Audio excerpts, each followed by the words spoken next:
Olá pessoal, tudo bem? Estamos aqui agora para falar de um tema muito importante, ou melhor, alguns temas importantes, né? Vamos falar sobre os erros mais graves que os brasileiros cometem quando vêm para os Estados Unidos, tá? E esses erros muitas vezes são por indicação de amigos ou pessoas da comunidade, às vezes consulta com pessoas que não são advogados, não são qualificados para dar uma consulta sobre leis de imigração, mas dão mesmo assim. Então, esse vídeo aqui vai ajudar você que acabou de chegar aos Estados Unidos a não cometer esses erros, para que no futuro você possa ter uma chance de se legalizar, tá?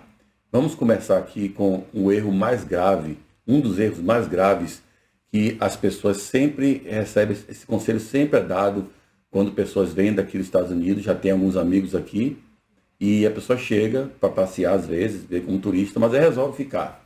E aí começa a conversar com os amigos e pessoas da comunidade, aí vem aquele conselhinho medíocre, né? Ah, cara, fica aí fora de status mesmo, fica esse negócio de aplicar para renovar status, para estender o status, ou mudar, ficar pagando escola como estudante. Não, fica aí fora de status mesmo, que aí você não precisa pagar imposto, trabalha recebendo cash, né? E uma hora dessa você vai embora e leva um dinheirão lá para o Brasil e vai ver sua vida lá. Que conselho terrível. Primeiro que a pessoa já vai estar fora de status. Então, por lei, você pode ser deportado se a imigração tiver a informação de que você está fora de status. Então, já é uma coisa que já não está legal por aí. Mas, mesmo que a imigração nunca descubra que você está aqui ilegal, ou melhor, fora de status, mesmo assim, as portas vão se fechar para você aos poucos, tá? Em muitos estados, você não pode tirar a carteira de motorista.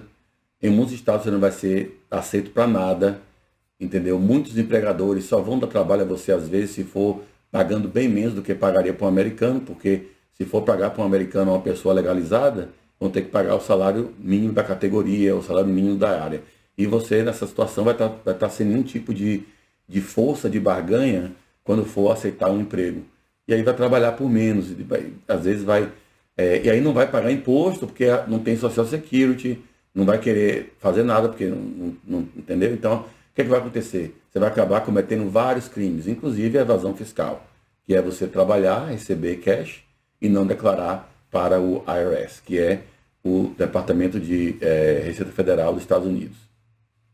Então, esse erro é muito cometido. Muita gente me procura aqui, já dizendo que está fora de status há 2, 3, 4, 5, 10 anos, e falam porque quando eu falo que poderia ter feito isso, aquilo outro, eles dizem, eu queria ter falado com uma pessoa assim na época que eu cheguei aqui, mas eu fui ouvir esses amigos aí que me disseram essas coisas e acabei ficando aqui fora de status. Hoje eu me arrependo e não tem mais como consertar, porque você tem as chances muito limitadas uma vez que você for fora de status, né? Você não pode se legalizar, a não ser que você tenha um casamento de verdade com um cidadão americano ou cidadã americana. Mas fora isso, as opções são limitadas. Tem o waiver que você pode fazer se tiver um parente qualificante como residente, né, pai, mãe ou cônjuge. Mas fora isso, as opções ficam muito limitadas, né? Você tem que ser vítima de um crime, talvez, para aplicar o Visa U, se for o caso. Então, tem realmente muitas limitações quando você fica fora de status. E muitas vezes você não pode nem sair do país, a não ser que você não queira nunca mais voltar aqui, porque saindo do país, depois de ficar fora de status um ano, você pega 10 anos de castigo. Você fica barrado por 10 anos automaticamente no momento da sua saída, depois de ter ficado mais de 12 meses fora de status. E se ficou de 6 meses a 12 fora de status e saiu, o castigo é de 3 anos. Mas não é uma boa você já entrar nos Estados Unidos com o pé esquerdo e já fazer as coisas erradas, entende? Já não é um bom começo, né? E um bom começo geralmente não vai levar a um bom final. Então, por favor, pessoal, não façam isso. Se vocês estiverem aqui nos Estados Unidos, entraram como turista e decidirem ficar aqui, decidirem tentar imigrar depois de ter entrado, o que não é nada errado com isso, né? Desde que você não tenha intenção premeditada, mas já estando aqui. Então, procure fazer as coisas corretamente, tá? Tente manter seu status o máximo de tempo possível. Um outro conselho, esse é fatal. E muita gente na Flórida, Massachusetts nem tanto, tem um outro, mas na Flórida e em Utah Isso acontece toda hora. Parece que existe uma corrente de dar esse conselho para os imigrantes que acabaram de chegar. Às vezes estão como estudantes e às vezes estão como turistas mesmo. E aí o que é que eles fazem? Que as pessoas dão conselho? Abra uma empresa. Registre uma empresa, porque aí você pode receber pela empresa e a imigração não vai descobrir. Mentira! Isso é mentira. É a única forma da imigração descobrir, na verdade, você está trabalhando fora de status, sem autorização. É abrindo uma empresa. Porque a imigração não tem acesso à sua conta do banco, não tem acesso ao seu imposto de renda, Social Security, ITIN, que é aquele número federal que substitui o Social Security para quem quer pagar imposto. Nada disso a imigração tem acesso. São parte de outra agência do governo federal e essas agências não se comunicam para dar informação privilegiada de um para o outro, uma para outra. Então, nesse caso, abrindo a empresa, você está se expondo, porque aí é que a imigração vai dizer, bom, eu estou vendo você aqui com status F1, F2, mas eu estou vendo que tem uma empresa aberta no seu nome, que são informações, é um órgão público, é informação pública. Tá aí, qualquer pessoa pode descobrir. Então, a pessoa descobriu que você tem a empresa, o agente da imigração, mas estava com status F1, F2, turista, alguma coisa assim, ou algum outro tipo de visto temporário, mas que não dava permissão para trabalhar naquela empresa, ou com aquela empresa. E aí você vai dizer o quê? Ah, mas eu abri a empresa, mas eu tinha funcionários na empresa. Eu só fiz a empresa para investimento. Isso pode. Mas se tiver os funcionários lá, realmente, tiver um gerente, uma pessoa tomando conta da empresa, você apenas investiu e está recebendo seus dividendos, mas não está operando a empresa.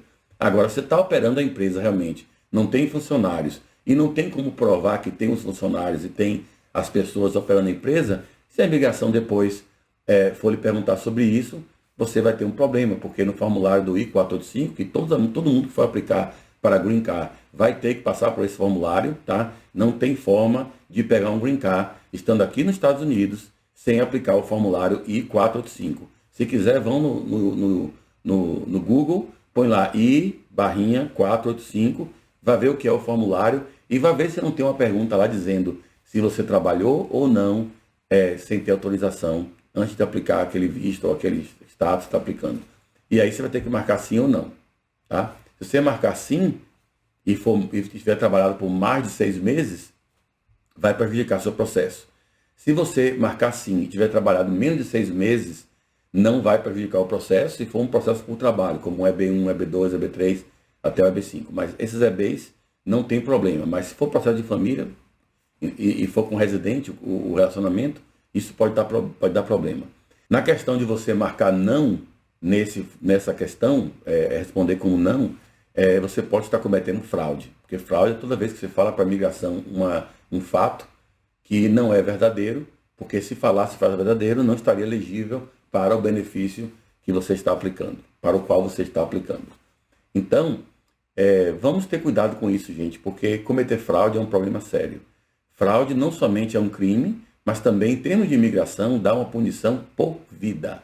Ou seja, você fica inadmissível por vida.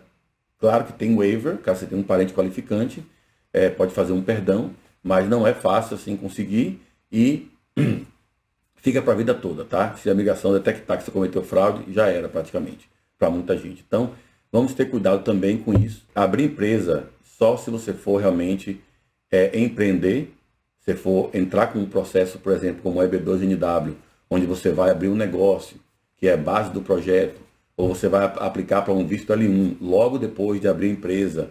Então, tem casos, um E2, por exemplo, um E1, você tem que abrir empresa antes de aplicar. Então, nesses casos, você pode abrir a sua empresa, não comece a operar ainda até ser autorizado pela imigração a trabalhar, ou se você abrir empresa, por exemplo, com um sócio, o sócio vai trabalhar, você vai entrar só com capital, não vai lá na empresa, não vai fazer nada, não vai dar nenhuma sugestão na administração da empresa, você vai apenas abrir empresa como um investidor. Aí pode, porque você não está trabalhando, tá? Então, tome cuidado com isso, porque se você for investigado e for verificado que você trabalhou essa autorização, é realmente fraude. E, como eu digo, a empresa é a forma mais fácil da imigração descobrir que você possivelmente esteve trabalhando no período anterior à aplicação do Green Card. Então, outro conselho muito interessante, mas triste, que muita gente faz. é aplicar para asilo. Tá? Asilo não é para todo mundo. Se você tiver a intenção de aplicar para o asilo, primeiro converse com um advogado. Tá? Um advogado que eu digo não é advogado do Brasil que está aqui dando consulta sobre leis americanas, não. É um advogado licenciado nos Estados Unidos, qualquer estado. Tá? Mas asilo tem 5 categorias que são protegidas pelo asilo. Né? E muita gente aplica asilo porque alguém falou, se aplica o asilo, depois recebe permissão de trabalho e vai ficando aí e tal, mas um dia você vai ter que preparar para ir embora, né? Porque se você não tiver um asilo forte, não for um caso de asilo que você realmente vai poder qualificar, no final do processo vai ser negado, quando tiver sua entrevista, né? Vai ser negado o asilo e o caso vai ser enviado à Corte de Imigração para você reaplicar o seu asilo e se não for aprovado perante o juiz, e provavelmente não vai, se é um caso fraco, você vai ter uma ordem de deportação ou vai ter que pedir saída voluntária. Então você está colocando somente um relógio lá para ver o dia que você vai ter que sair dos Estados Unidos. Você está dizendo que você não vai ter futuro nos Estados Unidos. Você vai ter só o presente e um futuro próximo talvez, mas não o futuro mais longo. E isso é muito relativo, gente, porque muita gente que mora aqui 1 ano, 2 anos, não acha muito fácil retornar ao Brasil e viver no Brasil depois disso, tá? Os Estados Unidos são um país um pouco viciante nesse ponto. Você vem aqui e vê as coisas bem melhores que o Brasil e não vai querer depois voltar só porque você juntou um dinheiro aqui, depois voltar para o Brasil, porque lá você vai se lembrar dos motivos pelos quais você tentou sair do Brasil, em primeiro lugar. Outro conselho que quase todo mundo que está aqui fora de estado já teve. Uns caíram nessa, outros não. Uns se deram bem, a maioria não. Que é o casamento falso, né? Inclusive casamento gay, né? Porque pode casar com uma pessoa do mesmo sexo e fazer o processo pela migração. Então agora tem amigos aí vendendo casamento, ficou até mais fácil vender casamento agora. Mas vamos pensar nisso, gente.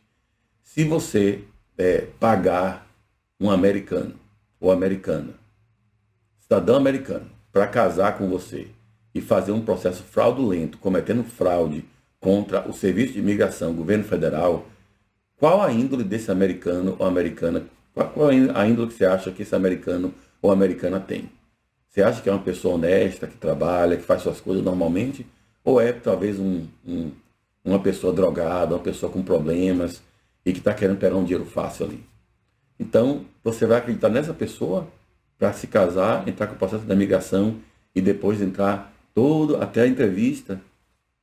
Olha, eu vou dizer uma coisa a você. Se o agente de imigração não for preguiçoso ou preguiçosa, ele ou ela pode tranquilamente detectar que você não está casado de verdade. Tá? É muito fácil.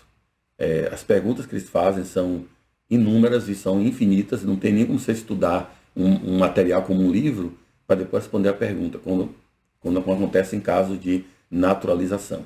Nesse caso, são perguntas aleatórias que o oficial tira da cabeça e que são perguntas fáceis para um casal de verdade, mas bem difíceis para um casal de mentira.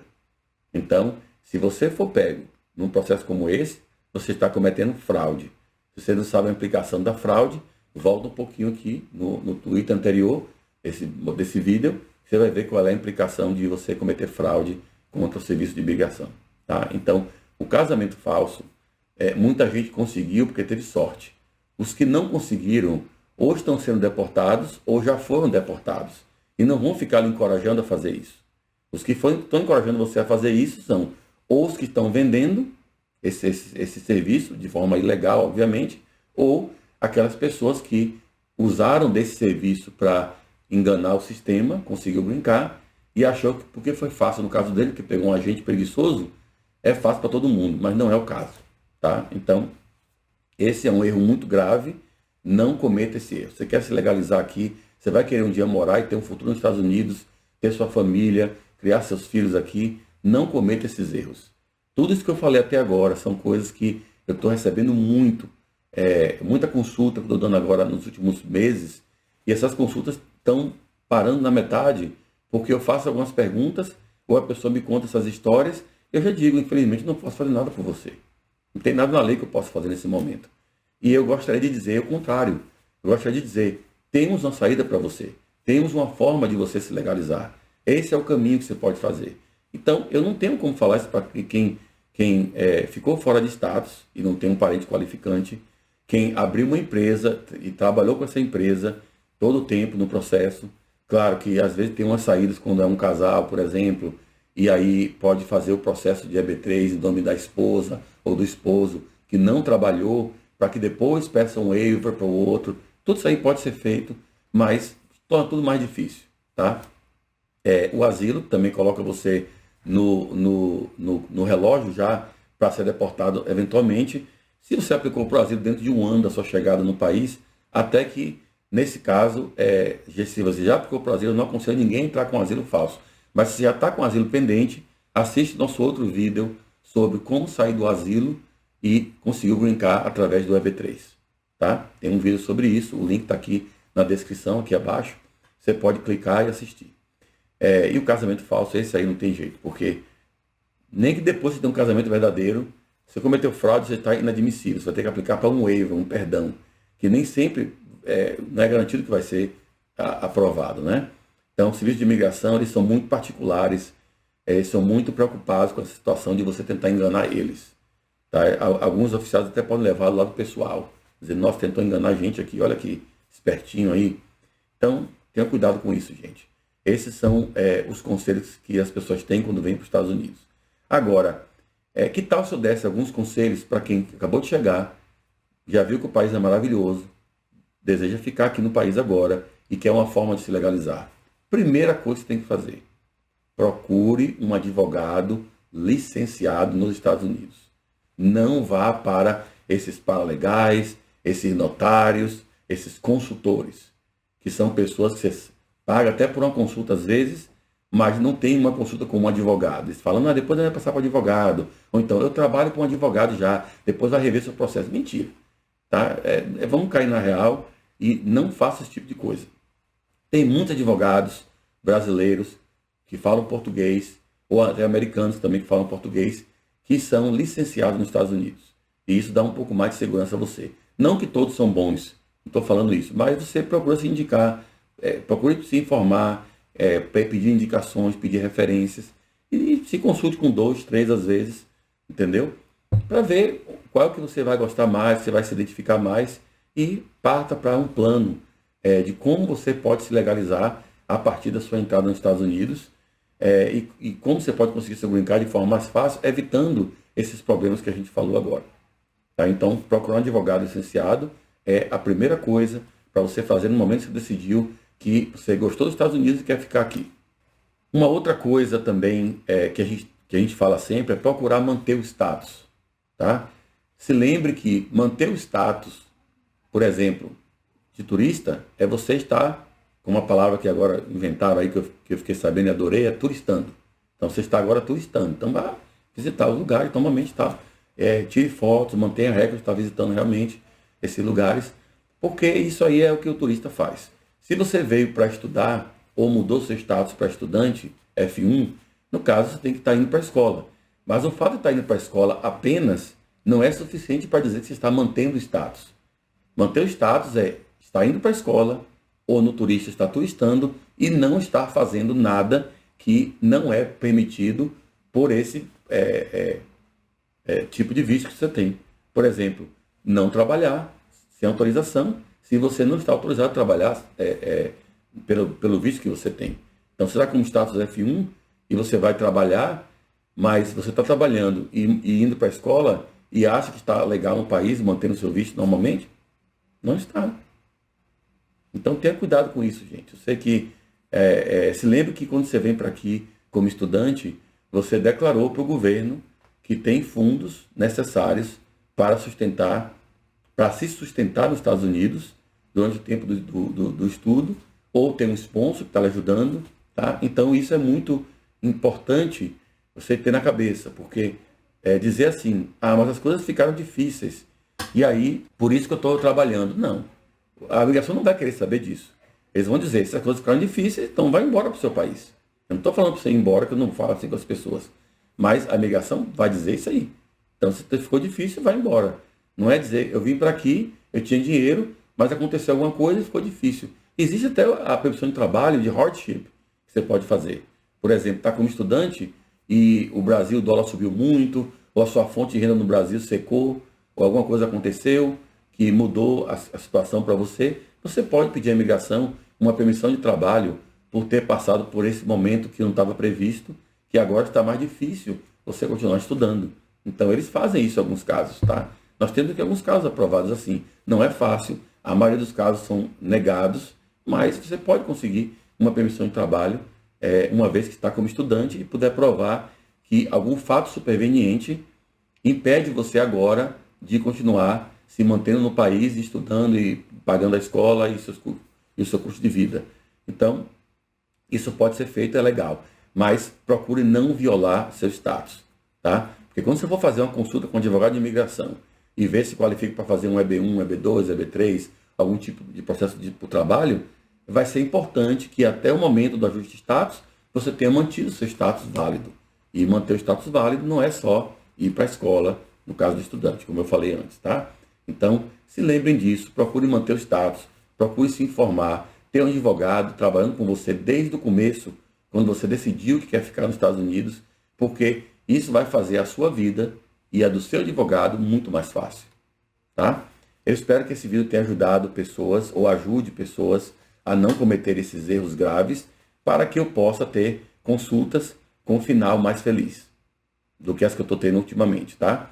Então, gente, procurem realmente seguir esses conselhos, porque são bons, e não seguir os conselhos dos amiguinhos, vizinhos, amigo da igreja, tal, porque esses conselhos que dão aqui para as pessoas são muito prejudiciais e podem no futuro ser a porta fechada para você poder ter a sua vida nos Estados Unidos, tá? Espero vê-los na próxima live, às quintas-feiras, às 5 da tarde, horário da Califórnia. E se você ainda não subscreveu para o nosso canal, por favor, subscreva. Se você gostou desse vídeo, dê o like. Se não gostou, dê o não like. E, de qualquer forma, obrigado por sua audiência e espero ver o vídeo da próxima semana. Tchau, pessoal.